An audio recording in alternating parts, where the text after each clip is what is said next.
Hello and welcome to another set of forest mensuration. So continue chadam. Volume estimation of stand uses form factor into basal area into height. ఇది ఇప్పుడు నిజమండి. Form factor అంటే ఏంటి? True volume divided to that of the volume at the diameter of the breast height. ఇదైతే కనుక artificial form factor అంటారు. Okay, so దాన్ని బట్టి form factor into basal area into height. Okay, దాన్ని బట్టి number of trees into average volume లేదా yield table values లేకపోతే ఏంటది చూస్తే గనక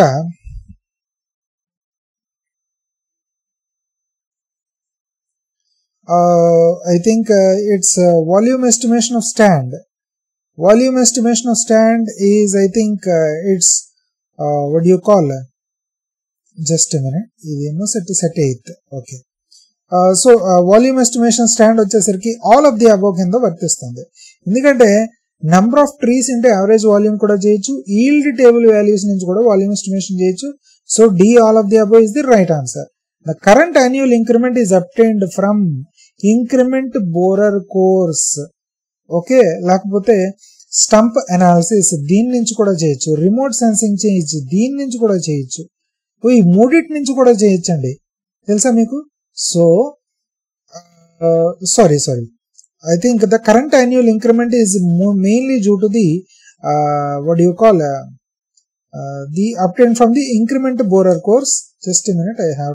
So basic గా current annual increment వచ్చేసరికి ఏడాది కూడా ఎలా పెరుగుతూ ఉన్నది అన్నది మనకి కోర్ రింగ్స్ ద్వారా బాగా తెలుస్తుంది. స్టంప్ అనాలిసిస్ ద్వారా కూడా బాగా తెలుస్తుందండి నిజంగాను. బట్ స్టంప్ అనాలిసిస్ ఎప్పుడు అవుతుంది అంటే కనుక stump analysis is for permanent felling of the tree. ఇది వచ్చేసరికి permanent felling of tree. Okay, so remote sensing చేంజ్కి వచ్చేసరికి ఇది యాక్యురేట్ కాదు, నాట్ యాక్యురేట్ ఎట్ ఆల్. ఎందుకంటే మనం పైనుంచి రిమోట్ సెన్సింగ్ నుంచి చూస్తూ ఉంటాం, కానీ వాల్యూమ్ ఆఫ్ ద ట్రీ అనేది కరెక్ట్ ఎస్టిమేషన్ అనేది, అందులో వాల్యూమ్ ఆఫ్ ది వుడ్ అనేది కరెక్ట్ ఎస్టిమేషన్ జరగదు. సో కరెంట్ యాన్యువల్ ఇంక్రిమెంట్ వచ్చేసరికి మెయిన్ గా మనకి volume of the tree growth కావాలి కాబట్టి incremental bore cores is the perfect example. అది పర్ఫెక్ట్ రైట్ ఆన్సర్. మిగిలిన కూడా చేయొచ్చు but they are not accurate. And stump analysis వచ్చేసరికి నువ్వు కొట్టేసిన తర్వాత చూస్తూ ఉంటావు. ఈ కరెంట్ యాన్యువల్ ఇంక్రిమెంట్ వచ్చేసరికి ట్రీకి హార్మ్ కలగకుండా ప్రెస్లర్స్ బోర్ లాంటి దాంతో డ్రిల్ చేసి ఎప్పటికప్పుడు దాంట్లో రింగ్స్ లెక్క పెట్టుకుని ఎంత అయ్యింది అంటూ లెక్క పెట్టుకోవచ్చు కరెంట్ యాన్యువల్ ఇంక్రిమెంట్ లో. స్టంప్ అనాలిసిస్ అంటే ఇంకా పర్మనెంట్ గా ఫెల్ చేసేస్తుంది. Okay, so which are the correct about the forest working plan? Divides forest into felling series, నిజమే. Prescribes annual coupe area. Wildlife management మాత్రం ఉండదు. Valid for 10 years. So 1 to 4 are the right answers. Next one, basal area వచ్చేసరికి metre square per hectare. Area అన్నాడు కదండి, A is 2. Volume వచ్చేసరికి meter cube per hectare. C height వచ్చేసరికి meters and stacking వచ్చేసరికి percentage or index. So 2, 1, 3, 4 A is the right answer. 1 minute. Right, just a minute. Right, so next one కి మనం proceed అవుదాం. And LiDAR is superior to optical remote sensing for canopy height. నిజమేనండి. It measures direct distance to canopy and ground. LiDAR అనేది ground మీద నుంచి మనం light detection ranging and ఉపయోగించి చేస్తాం కాబట్టి చాలా యాక్యురేట్ గా స్పేషల్ పాయింట్స్ అన్ని కూడా ఎస్టాబ్లిష్ అవుతాయి. ఎంత విడ్త్ లో ఉన్నాయి, ఎంత ఎలివేషన్ లో ఉన్నాయి, ఎక్కడెక్కడ ఉన్నాయి అన్న పాయింట్స్ అన్ని కూడా. సో ఆప్టికల్ రిమోట్ సెన్సింగ్ అనేది పైనుంచి చూస్తాం, but optical remote sensing is subjected to the available non interference from the clouds.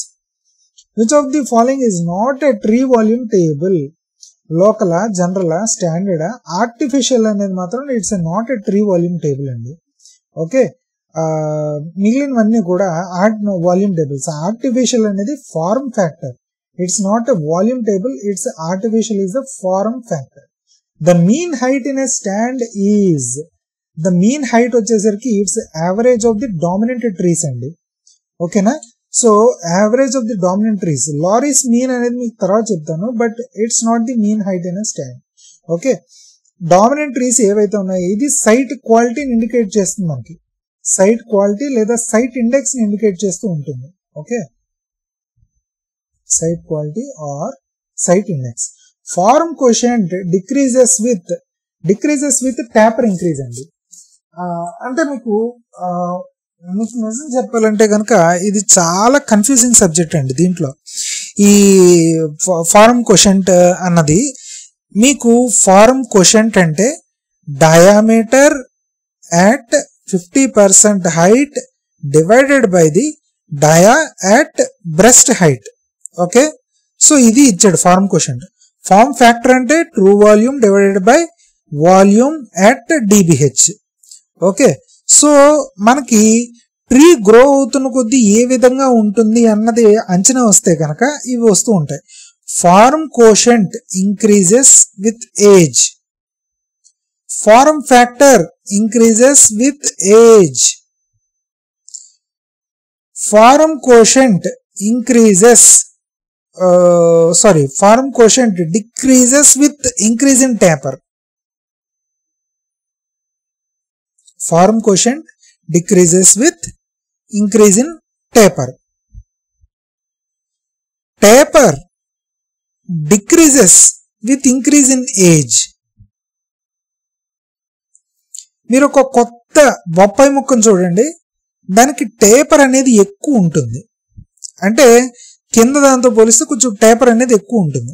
అదే ముదిరిపోయిన బొప్పాయి చెట్టును చూడండి, ఆల్మోస్ట్ సిలిండ్రికల్ దాంట్లో ఉంటుంది.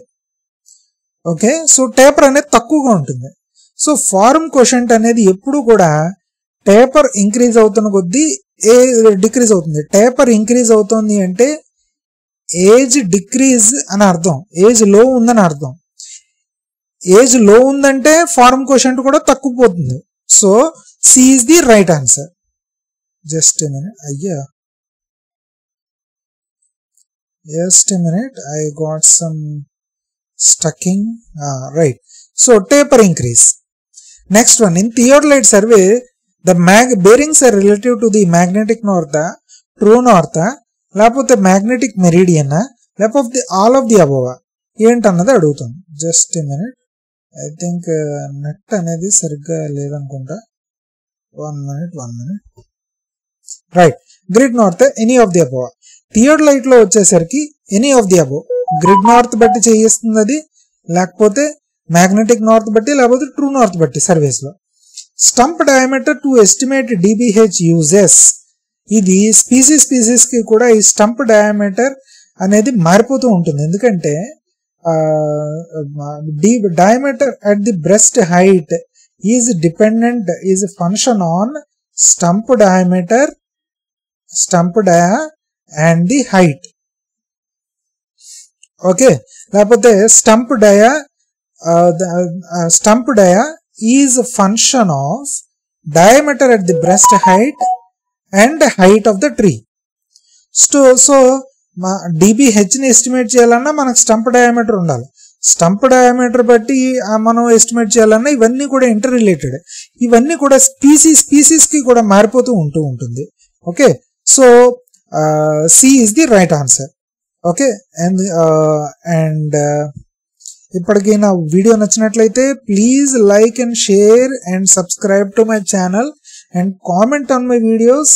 అండ్ ఇలాంటి మంచి వీడియోస్ ఎన్నో వస్తూ ఉంటాయండి. తప్పకుండా నా ఛానల్కి సబ్స్క్రైబ్ అవ్వండి. And thank you so much and జై హింద్.